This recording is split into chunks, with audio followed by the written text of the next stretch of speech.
Assalamualaikum warahmatullahi wabarakatuh. Saya Alvin Imanto Noviro dari 11 akuntansi ingin membacakan sebuah berita yang berjudul tentang dampak dari pandemi virus corona di perekonomian Indonesia. Dampak wabah virus corona atau biasa disebut dengan COVID-19 tidak hanya merugikan bagi sisi kesehatan saja.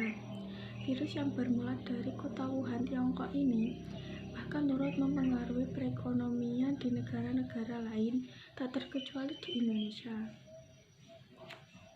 Ekonomi global dipastikan melambat, menyusul penetapan dari WHO yang menyebutkan bahwa wabah virus corona sebagai pandemi yang mempengaruhi dunia usaha. Di Indonesia, pemerintah mencoba melakukan berbagai upaya untuk menekan dampak virus corona terhadap industri. Beberapa stimulus ekonomi diluncurkan.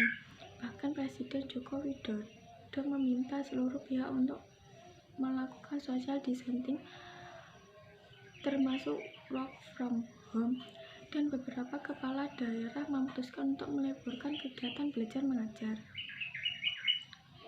Berikut adalah dampak dari pandemi virus corona terhadap perekonomian dan kebijakan pemerintah di Indonesia. Dampak dari pandemi virus corona atau biasa disebut dengan COVID-19 terhadap perekonomian di Indonesia. Industri yang terkena dampak. 1.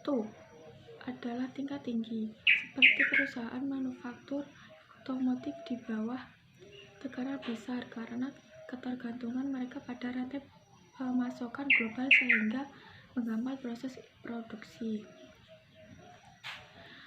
2. Tingkat sedang, seperti industri perfilman yang mengurangi proses syuting, industri media dan pers yang terhambat mencari konten dan berita. 3. Tingkat tersedang, seperti industri sektor jasa hanya sedikit hambatan, yaitu orderan jasa yang menurun, akan tetapi masih bisa diatasi dan tidak terlalu terpengaruh. Kebijakan pemerintah terkait pandemi virus corona.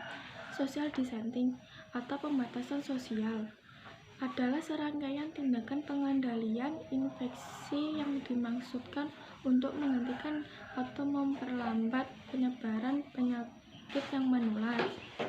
Tujuan dari pembatasan sosial adalah untuk mengurangi kemungkinan kontak antara orang yang terinfeksi dan orang lain yang tidak terinfeksi, sehingga dapat meminimalkan penularan penyakit. Contohnya seperti penutupan sekolah, tempat kerja, karantina mandiri, penutupan atau pembatasan transportasi umum.